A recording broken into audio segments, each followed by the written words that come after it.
in today's video, magre-review na naman tayo ng loan app. Nakita ko yung ads nito sa Facebook. Malamang nakita nyo na rin. At yung loan app na to, sabi nagpapahiram daw ng up to 90,000 pesos and disbursed within 24 hours. At nagka-claim pa siya na SEC registered siya, guys. So, huwag nyo munang utangan yung loan app na to na yung pangalan ay si Maya.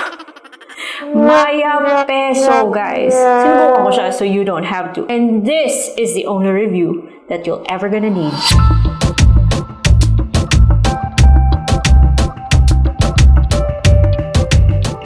Welcome back to my channel. It's Ate Red here and magre-review po tayo ng online loan platform dahil nakita ko siya sa social media ha, and I'm sure nakita nyo rin. So this video, share ko lang sa inyo yung mga napansin ko sa loan app na to, but in the end kayo pa rin yung huhusga kung uutang kayo dito o hindi. Yung importante ay meron kayong tamang expectations. Bago ang lahat guys, kung bago pa kayo dito sa channel, please subscribe to this channel because ito po yung mga topics natin on online loan apps, review legit man o hindi, para meron kayong idea. Pero magpo-plug in na lang muna ako na for this video, I'm wearing this lip product from Maybelline and napaka-light niya sa lips guys. And also, my microphone is Rode. Actually, dalawa siyang transmitters and hindi ko na mapapakita kasi nakakabit po sa microphone. So, if you like the quality of this audio, gusto nyo rin yung lipstick, then meron akong product links na nasabay dito. Okay, now balik na tayo sa ating loan app review. So, yung loan app na to ay makikita lang po sa App Store at I guess buti na lang wala po siya sa Android. Nakakaloka siya, ang lakas ng loob niyo guys na una, ginamit niya yung pangalan na Maya at mayroon pa siyang mataas na rating ha. Pero huwag na kayong magpa-fall dyan guys. Huwag na kayong paloko dyan. At ang lakas pa ng loob niya yung background ng Maya app, yung logo. Parang ginamit niya, nilagyan, at saka yung color scheme ni Maya para siguro makapag-invite ng mga maglo-loan sa kanya. Kita ko siya sa App Store dahil pa-ads po siya sa Facebook. Siyempre, kung babasihan mo lang yung mga sinasabi niya sa mga screenshots niya, sa mga ads niya, akala mo rin is okay siya. Mapapaklik ka sa loan app na to. Pero sana panoorin niyo lang yung buong video para meron kayong tamang expectation. So yung nga, sasabihin niyang 90,000 pesos daw yung maximum na pwede niyang ipahiram. And sinasabi pa niyang SEC registered siya. But when I check the list of recorded online lending platforms dun sa SEC na website, naku, wala siya doon guys. And that should be red flag alone. Mag-review po tayo. So pinapatuloy ko and I took the risk para sa inyo. Oh, yung line na yan, may gumagamit.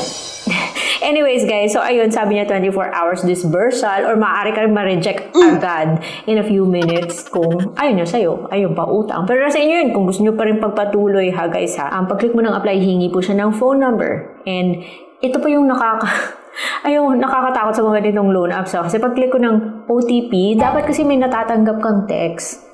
Pero wala akong natanggap na text guys. So, kaagad na lang nag-float dun sa app mismo yung OTP. Nakakatakot yung mga itong klaseng loan app kasi baka gamitin yung phone number mo, mabibigla ka na lang, may kumontak sa'yo, umuta ka pala, hindi naman pala. Hindi ko maglagay siguro ng kahit na anong phone number dito. Pag-click mo ng OTP, doon na lalabas yung OTP. Nilagay ko yung save OTP, nakapasok ako. What if I use a different phone number? O, diba? Makakapasok pa rin, makakautang pa rin. So, nakakatakot yung mga ganitong mga klaseng loan apps, guys. So, instead of 90,000 pesos, nung nasa dashboard na ako, naging 20,000 pesos na. O, yan. Yan yung phone number pa lang, 20,000 pesos na at lumabas si Paghiram Pro. Yan, ilang beses na natin nakita itong mga Paghiram Pro na yan ha. Ewan ko na lang sa inyo guys kung magpapatuloy pa kayo dito. So, ito na yung steps. Yan yung loan app na to ay pwede siyang magpa-delete ng account. So, dahil nagpapa-delete siya ng account, chinek ko kung meron na ba akong history sa loan app na to. At buti naman guys, wala pa akong history sa loan app na to. Medyo skeptic ako sa mga delete na yan eh. So, ayun, agad humingi siya ng IDs. Yung mga IDs na tinatanggap niya are this, and this. And for your reference, yung ginamit ko po ay driver's license. So, yung loan na to, kahit nasabihin mo unemployed ka or housewife or freelancer, hingi pa siya ng mga phone number ng company, address ng company name, hindi ka makakapag-proceed kung hindi mo yan i-provide.